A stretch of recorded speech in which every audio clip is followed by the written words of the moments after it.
روحانية مقام البيات الدال على الفرح. أين يستعمل مقام البيات؟ يستعمل مقام البيات، هو بالحقيقة استعمالاته واسعة، بس استعمالاته أكثر شيء يأتي في آيات التبشير، آيات وصف الجنة، آيات وصف حال أهل الجنة الفائزين بالجنة، الوعد الذي يعده الله عز وجل للمؤمنين. هذه كلها الآيات نقدر نستطيع أن نقرأها بمقام البيات. أيضا نقدر نقرأ بها القصص، الأحكام. يعني أنت قصة، ذهب سيدنا موسى خلف عند الصخرة ورجع بعدين على الحوت وذهب إلى السفينة، ما بيها حزن. يعني بيش راح تقرأها؟ تقدر تقرأها بمقام بيات، مقام فرح، قصة، إلا أن توصل إلى منطقة، مكان، موطن، موضع بالآية به نوع من الحزن، تقدر تحول على مقام مثلا الصبا إذا كان الموقف أليم.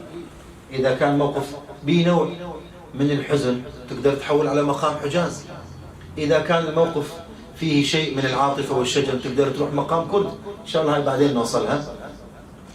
نجي نطبق السلم الموسيقي وبعدين ندخل على سورة الفاتحة بالمقام البيات.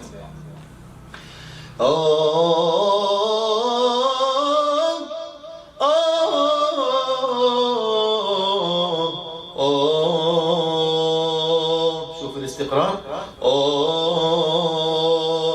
بسم الله الرحمن الرحيم.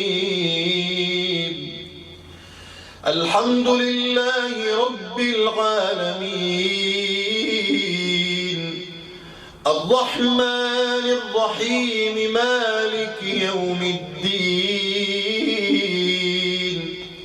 إياك نعبد وإياك نستعين. اهدنا الصراط المستقيم، صراط الذين أنعمت عليهم غير المغضوب عليهم ولا الضالين.